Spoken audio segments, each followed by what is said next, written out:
একটা সময় ছিল যখন পৃথিবীর 2/3 হযরত দাউদ আলাইহিসসালামের রাজত্বের অন্তর্ভুক্ত ছিল। তিনি ছিলেন ন্যায়পরায়ণ, আল্লাহর প্রতি সম্পূর্ণ আনুগত্যী এবং তার কণ্ঠের সৌন্দর্য ছিল মধুরতম। একদিন সমুদ্রের তীরে বসে হযরত দাউদ আলাইহিসসালাম আল্লাহর ইবাদতে মগ্ন ছিলেন। তার সুমধুর কণ্ঠে যখন জাবুর তেলাওয়াত করতেন, তখন সমুদ্রের মাছ, বনজ জীবজন্তু, পাহাড় পর্বত আর পাখিরা সবাই একরূপে মন্ত্রমুগ্ধ হয়ে বসে শুনত। তাদের মধ্যে যেন শান্তি ভেসে আসত এবং এই সুমধুর তেলাওয়াতের আওয়াজ চারপাশের 40 মাইল পর্যন্ত পৌঁছাত।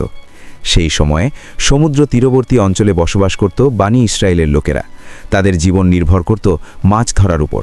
হঠাৎ আল্লাহ তাআলা এক গায়েবী কণ্ঠে হযরত দাউদ আলাইহিসসালামকে নির্দেশ দিলেন, হে দাউদ, তুমি তোমার উম্মতকে বলো তারা যেন শনিবারে আল্লাহর ইবাদত করে এবং মাছ ধরা থেকে বিরত থাকে, কারণ আমি ওই দিনটিকে ইবাদতের দিন হিসেবে নির্বাচিত করেছি।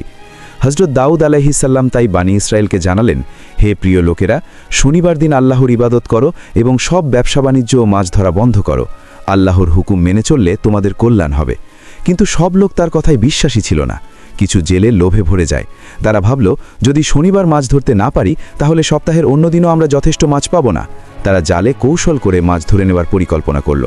প্রথমে কিছু লোক ইবাদতে গেলেও বেশিরভাগ লোভী জেলে মাছ ধরতে চলে গেল। তারা দেখল আল্লাহর পক্ষ থেকে প্রথমে কোনো শাস্তি আসলো না, তাই তাদের সাহস আরও বেড়ে গেল। ধর্মপ্রাণ লোকেরা তাদের সতর্ক করল, হে ভাই, শনিবারে মাছ ধরা বন্ধ করো, আল্লাহর নির্দেশ অমান্য করলে বিপদ হতে পারে। কিন্তু বিদ্রোহীরা উপেক্ষা করল। তারা বলল, আমরা মাছ ধরব, ভয় নেই। পরের দিন যখন মাত্র কয়েকজন ইবাদতে গেল, তখন লোভী জেলেরা সমুদ্রের তীরে মাছ ধরতে ব্যস্ত ছিল। কিন্তু রাত হয়ে গেলে দেখা গেল অঞ্চলটি নিস্তব্ধ। তারা যখন বাড়িতে গেল, দেখতে পেল এক ভয়ঙ্কর দৃশ্য। সব লোভী জেলেরা বড় বড় বানরে রূপান্তরিত হয়েছে। বানরগুলো হাউমাউ করে কাঁদছিল, আর তাদের চেহারা মানুষ হিসেবে চিনে রাখা যাচ্ছিল। তফসিরকারদের মতে তারা মাত্র 3 দিন বেঁচে ছিল এবং তারপর পুরো জাতি ধ্বংস হলো। এদিকে অন্য এক জায়গায় জঙ্গলের মাঝে বাস করত এক নেককার বুজুর্গ মহিলা ও তার এতিম ছেলে। তাদের পাশে ঝর্ণার ধারা প্রবাহিত হতো। তারা ক্ষুধার্ত হলে সেই পানি পান করত। একদিন ছেলে দেখল ঝর্ণার পাশে কয়েকটি আনার বা ডালিম গাছ জন্মেছে এবং ফল ধরেছে। তারা সেই ফল খেয়ে আল্লাহর ইবাদতে লিপ্ত থাকল।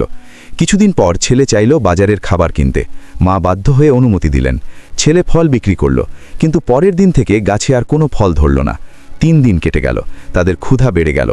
ঠিক তখন আল্লাহর ইচ্ছায় এক সুন্দর গরু তাদের বাড়ির সামনে উপস্থিত হলো। গরু কথা বলল, আমরা আল্লাহর হুকুমে তোমাদের জন্য হালাল করেছি, আমাকে জবাই করো। প্রথমে মা ও ছেলে ভয় পেলেও শেষ পর্যন্ত গরুটি জবাই করল। তারা গোশত খেয়ে কিছু অংশ সংরক্ষণ করল। এদিকে ধনী ব্যক্তিরা খুঁজে পেল এই গরুর চামড়া ও হাড়। তারা বৃদ্ধা ও ছেলেকে ধরে হযরত দাউদ আলাইহিসসালামের দরবারে নিয়ে গেল। হযরত দাউদ আলাইহিসসালাম আল্লাহর হুকুমে বিচার করলেন। জিবরাইল আলাইহিসসালাম তাকে জানালেন, ধনী ব্যক্তি আসলে এক খুনি। অনেক বছর আগে তিনি বৃদ্ধার স্বামীকে হত্যা করেছিলেন। যে গরুটি জবাই করা হয়েছে সেটি আসলে নিহত ব্যবসায়ীর ছিল। দাউদ তার অঙ্গ প্রত্যঙ্গকে সাক্ষ্য দিতে আদেশ করলেন। হাত বলল সে খুনি, পা বলল সে অন্যায় করেছে। সকল প্রমাণ দেখে হযরত দাউদ আলাইহিসসালাম বললেন, এই খুনিকে শাস্তি দাও এবং তার সমস্ত সম্পদ প্রকৃত মালিকদের ফিরিয়ে দাও। আদালত কার্যকর হলো। উপস্থিত সবাই অবাক। হযরত দাউদ আলাইহিসসালাম বললেন, আজকের ঘটনা কিয়ামতের দিনের নিদর্শন।